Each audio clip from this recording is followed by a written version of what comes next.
So David, a 1-0 win today against Witton Albion at home. That was a really hard-fought win against a good footballing side. Yeah, I thought they were excellent going forward. I thought they asked lots of questions. They had pace, power, skill. They were forced into a change early on, and it meant Rocker came on, which he asked a lot of different questions as well. I thought we defended really well though. I thought we showed a lot of character. If you look at what they did, there weren't really many open, clear-cut chances. Probably one in the first half that he swept us wide of the far post, which was really well worked, and we got away with one. But other than that, I think Finn handled a few things well, but they weren't big chances. We'd had a massive chance in the first 8 minutes with the post later on.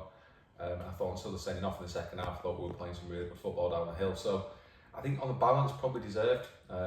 Pleased with some of the football we played, but more pleased with the character we showed, particularly when we were down to 10 men. I thought we really dug in. I thought we worked incredibly hard. I thought we showed a lot of willingness to put bodies on the line and get around the ball and block things. So yeah, really pleased with that, and very important to kind of back up the Trafford victory with another win.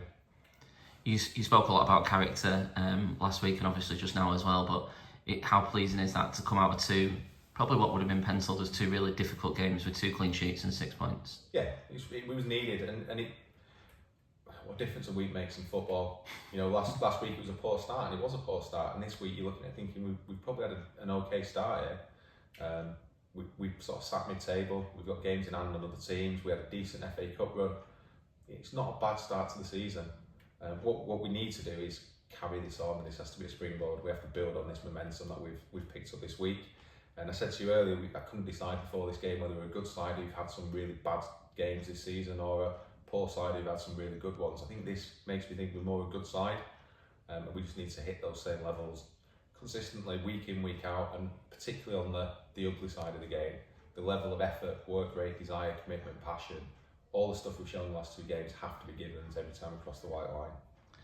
And someone we don't really talk about him very often, probably because he's not one of the young, vibrant players knocking around and takes people on. But you've moved Matt Lees into midfield the last couple of games, and his performance has been excellent. He won man of the match today. Obviously, club captain anyway, but what's he brought to the team the last 2 weeks? We went very simply with a box. So you hear people talking football tactics about having a box all the time. They talk about 2 central midfielders and 2 fancy clever 10s and causing problems. How do you get Cole Palmer and Foden in the side? That kind of logic. We went with a very different box of how do you get 2 centre halves who let it and kick it, and 2 centre midfielders who let it and kick it, and they'll work hard and they'll graft, and what we've got there is solidity. That was the reason we did it. If you look what that gives us, Matt can play, Brewster can play, Leesy and Barlow are comfortable on the ball as well. But what it gives you is 4 players there who'll talk, who'll win headers, who'll win tackles, who'll fall on second balls. And with Leesy and Brewster in midfield, they know when to pull the wingers in, they know when to get the 10 to drop, they know when to get the 9 to drop. And they just let us play from a solid base, and it's made a massive difference in the last 2 games. And we do speak about him having a bit of a magic foot, but Mason Fawn steps up with the goods again today. A really, really good free kick. Yeah, really good free kick. Loads of top spin, very flat, very pacey. I don't think many keepers would have been able to save that the way he hit it. And I think both him and Obbs again showed up. I thought Joe Burks was good. He showed some really nice touches as well. And so when you kind of forwards are doing that and your defenders are defending, you've always got a chance in the game. It's good to see, and it's difficult now. We've got lads on the bench who are crying out for games, but it's difficult to disturb that. Went unchanged because why change it when the lads have done so well? And looking forward to Tuesday, it's difficult to see what we would change. Subject to injuries, it's difficult to see that will change much before Tuesday. And we spoke on Tuesday about the benefits you had from Joe Burks going out on loan. Obviously, we've seen Alfie leave this week and go to Atherton Coles. And you've got a couple of players who've sent out on loan to get some games and keep fit. Yeah. Talk us through those. Yeah, Gilly Varela came to us without a pre-season really. He'd had a year out of football. He showed something in training. He showed a lot of aggression. Showed decent quality on the right as a different option at right back. And he's done okay on a couple of times he's come on. But he was good at Trafford on Tuesday night when he came on. But he needs games. He needs to be playing. So he's gone to Cone, started today, which is good for him.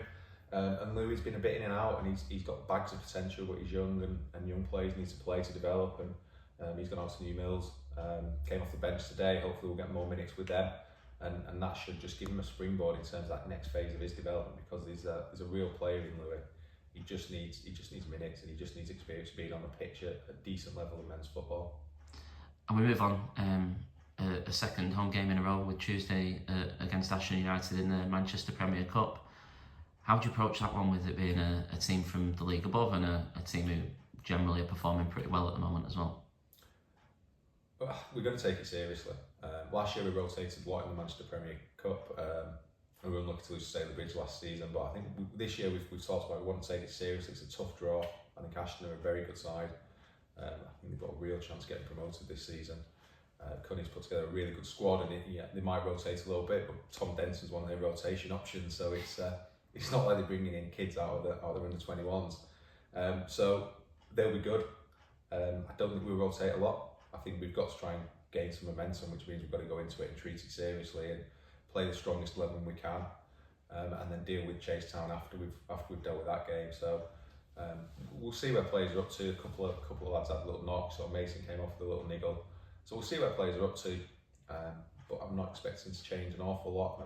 But I am expecting the same level of commitment and work rate that we've seen in the last 2 games. And I've always said this: it's 11v11. You've always got a chance when you go into a cup game. If you can catch somebody cold, if you catch somebody maybe not taking it seriously, somebody kind of with a mind on the weekend. There's lots of reasons it happens, but you regularly see upsets in football. So we've got a chance. We've just got to be at it like we have been for the last 2.